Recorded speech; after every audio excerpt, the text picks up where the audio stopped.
Hey guys, my name is Ryan. And my name is Mysca. And welcome to, well, this isn't Overwatch, this is Heroes of the Storm, but we thought we'd look at Tracer in Heroes of the Storm. We were kind of expecting a bit of a big patch last night, and what came through was kind of, fairly straightforward and not really video worthy. So we thought we'd spend today talking about Tracer in Heroes of the Storm.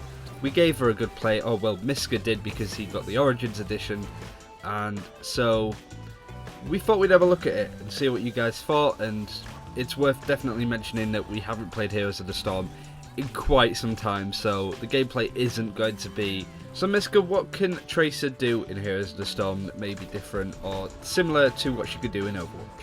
So to begin with, it really feels like they have kind of lived up to what they said at BlizzCon that they were going to do with Tracer, and that is stick to the Overwatch type of gameplay that she sort of features and promotes, and she very much does in Heroes of the Storm. She's very different from other heroes. First off, she doesn't have any mana, she just reloads her pistol. That's her little blue bar under the health, and it can be reloaded with by pressing D.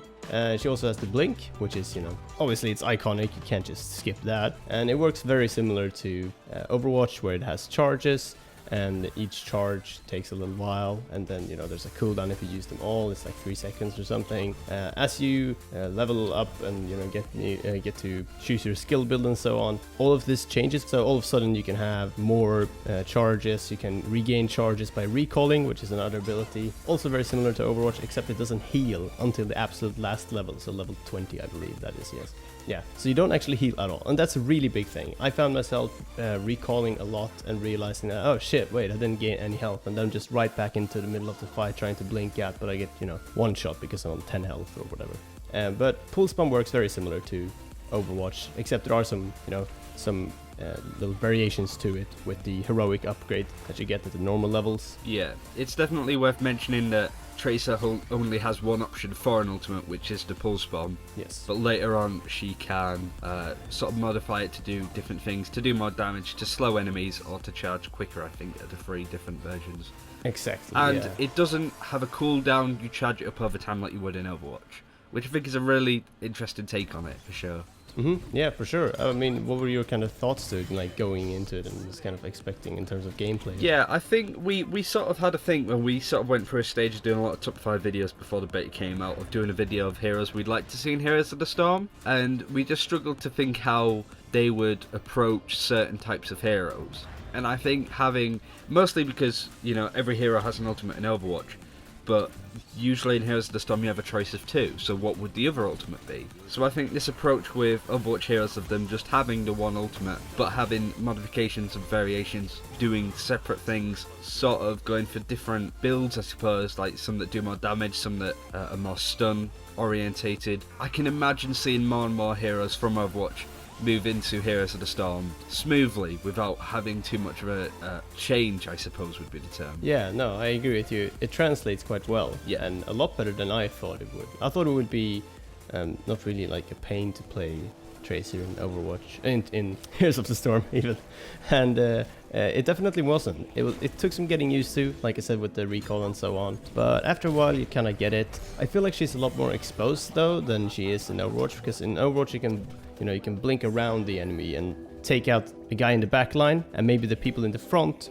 won't actually realize what's actually happened because it's happened so quickly. But here, since you have the top-down view, that doesn't really happen as much, but you still have the same type of playstyle. You just have to take some other things into consideration when you go in for a kill, because Tracer is classed as a ranged assassin, and that is really what she is. If you stay at range, you can do a lot of damage and not take a lot if you're up against a melee hero. But what I really felt like was that if you were up against a melee hero, you really couldn't be anywhere close to them, so you just want to blink in for like the melee attack, which does a lot more damage than it does in Overwatch. It does so much damage, and then just get out straight away. But it was a lot of fun, very tricky, but I feel like it's something that if you guys have the Origins edition and you haven't played a lot of Heroes of the Storm, you should still try it out, because it is a lot of fun and there are a lot of resemblance sort of in the gameplay. Yeah, I'm definitely looking forward to seeing other heroes from Overwatch get into the Nexus. I think Reinhardt would be an interesting one. Ooh, yeah. Off the top of my head, there's ones that are like Widowmaker and Soldier and probably Roadhog that I imagine would come in for skins for Reyna, Nova, and I want to say Pudge, but Stitches, sorry, respectively. I agree. It's just those heroes that have a different sort of spin on it. For example, Lucio would be really interesting to see. So yeah, I'm really looking forward to seeing more heroes show up in Heroes of the Storm. But do let us know if this is something you want us to see when heroes are added in from Overwatch to Heroes of the Storm. Do you want us to cover them? We're not particularly very good at the game at the moment to sort of be confident enough to do guides, and there are so many better people that cover Heroes of the Storm to check out. Holly Time, for example. So do let us know if you just want us to spotlight these heroes, just so you know when they're coming in, basically. But I think that's everything. Thank you very much for watching. Be sure to subscribe for more Overwatch / Heroes of the Storm content. And until next time, take care, and we will see you then.